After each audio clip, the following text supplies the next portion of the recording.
everyone, my name is Shelby and this is the YouTube series where I reveal what's inside these mystery pottery molds I found on Gumtree. Hello and welcome to part 31. We're doing a rather large mold today and I'm so glad you're liking that new format of just sort of hinting towards what the piece is going to be but not showing you until it's actually been poured and revealed and then looking at the mold in more detail. So I'm so happy you're liking that because I think it just alludes to the mystery a little bit more and you can have a bit more mystery fun with me. So with this one I pour it up and I was surprised it only needed one jug of clay. I thought it was going to need a couple of jugs because I've done a few that are this size that have needed 2 jugs worth of clay to fill them up.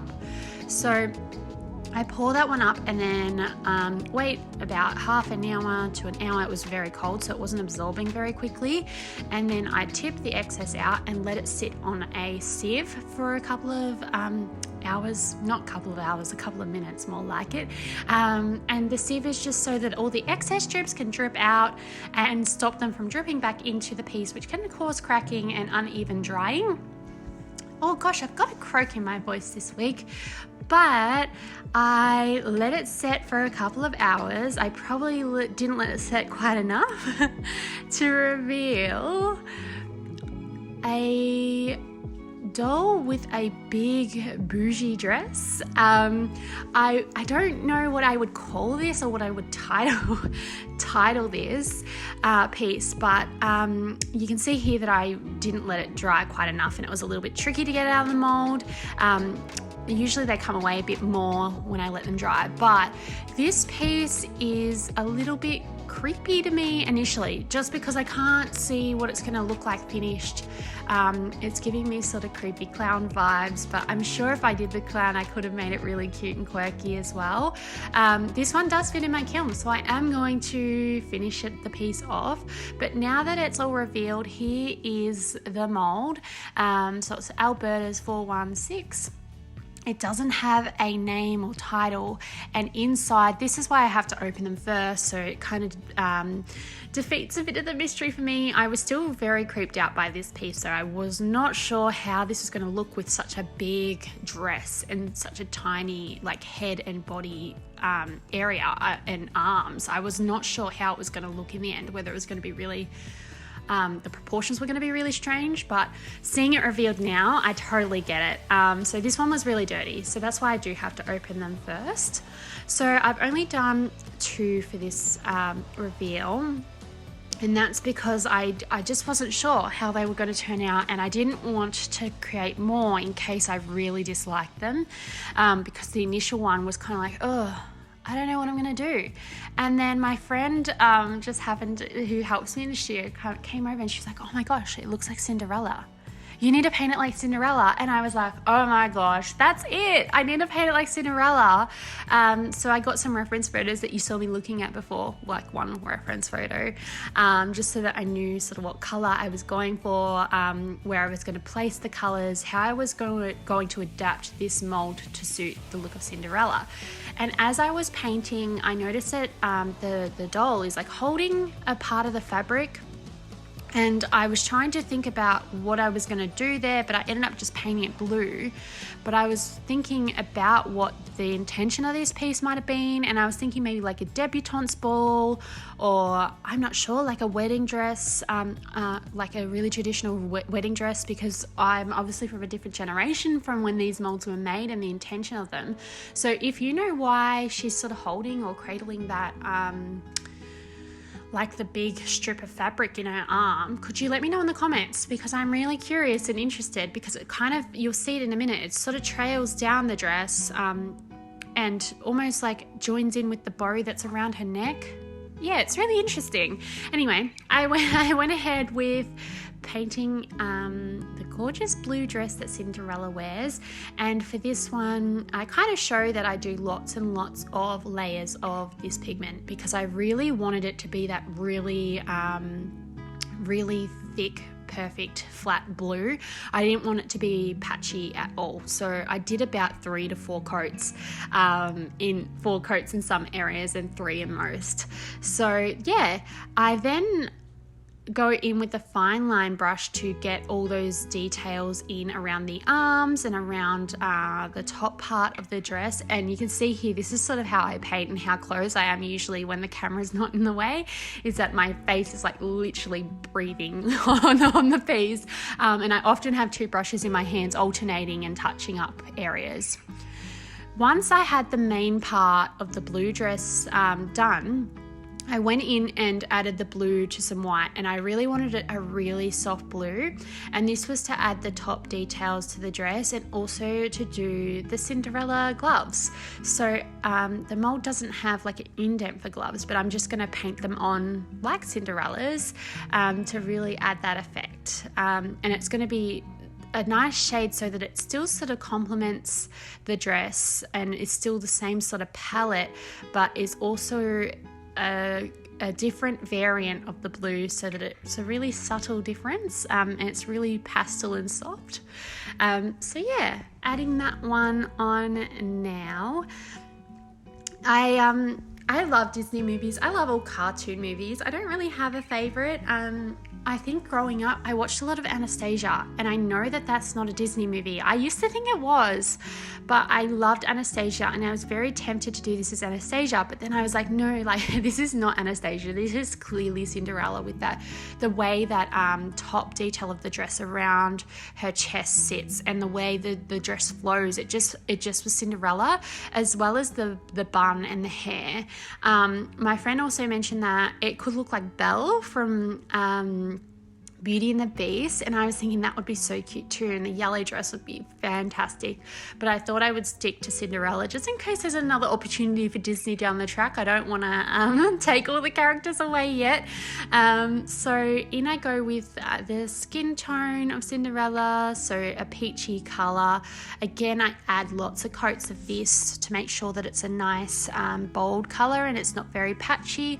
Underglaze, you have to apply heaps of layers. I get lots of people asking me how I get the pigment so strong, and that is because I literally paint layers upon layers, or I do it really thick on all my pieces. So I add all of that on, and it's starting to come together. I was a bit nervous when I pulled the mold out. I was not feeling it, but I'm really feeling this now. I even thought that it might have been cute. I didn't do this, but I thought it could be cute to add like an opalescent sort of glittery, shimmery glaze on the gloves and that light blue detail around the collar, because I was like, that's a way it could make that sort of like magical finish. But I ended up not doing that because I kind of really liked how this was just a really simple mold to paint, and that it was just a really simple statement piece in the end.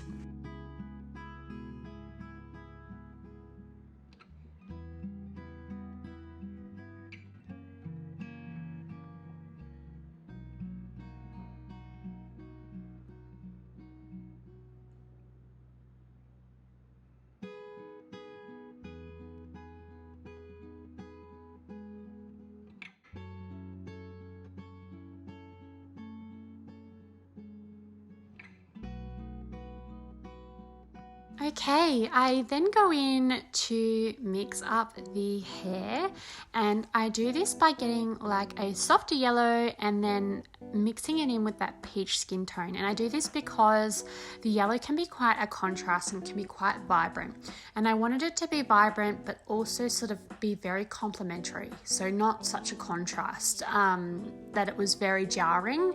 So that's why I mixed it up. So I add that on quite thick application, as you can see, and I do a couple of coats because I also want that pigment to be really strong. After that, I then add the details, and I'm literally feeling like the fairy godmother in Cinderella at this point in time. I feel like I'm turning her from drab to fab really quickly. It was really hard to visualize this piece initially, and it was actually sitting, because I pour batches of the molds so that they can dry in time, so that I can put them through the kiln when there's a cycle going through the kiln. So when I do the batches, I often do 4, so I do the month worth of mold reveals and then slowly paint them throughout the month and reveal them each week. For this one, I poured this one up with last week's mold, and I was just looking at it going, what am I going to do with this? Like, I don't know, like I could do a big floral, like bougie dress. How do I then paint the hair and add the details?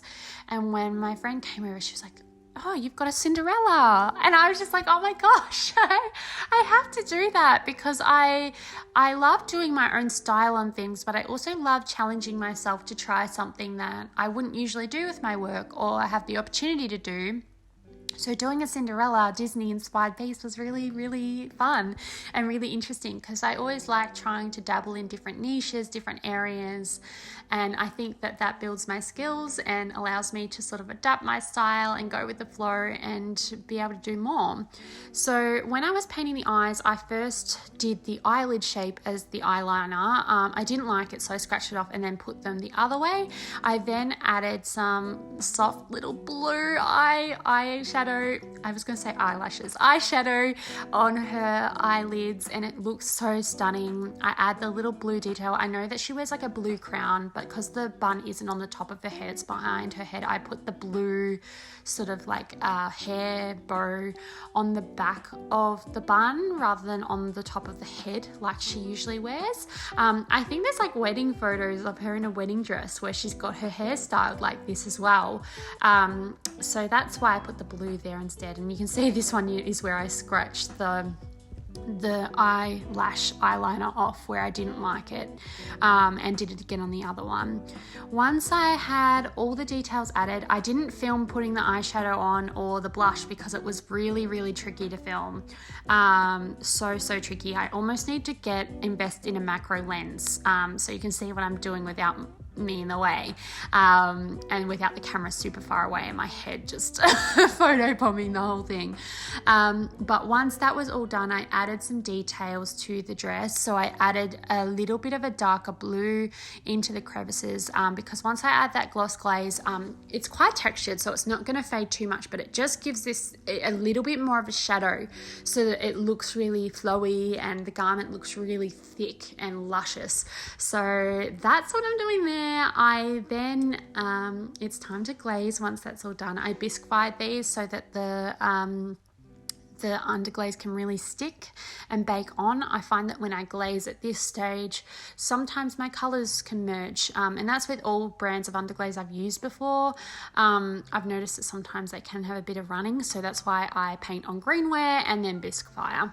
So with this one, I had to dip twice. So I dipped the head in because my bucket's not big enough. I dipped the head in and then I flipped it over once that was set and dipped the bottom in and then sponged off the base. You can leave pieces fully glazed in the kiln. You'll just need stilts. I don't like using stilts, just personal preference, but you can do that if you want. Don't come for me for that opinion. It's just my own personal taste. So in the kiln, and here is what they look like. I got too excited and started unpacking the kiln before I filmed this, so you can see the kiln was half empty already. But amazing. These are stunning. I really love the blue. How it has come out is the perfect color, the perfect shade. It's so smooth and I just want to hold it. Look at how glossy and the curves of the flow of the dress. I just love it. From something that was really, really creepy, I really, really love it. And this has just made me go, I should have done the clown.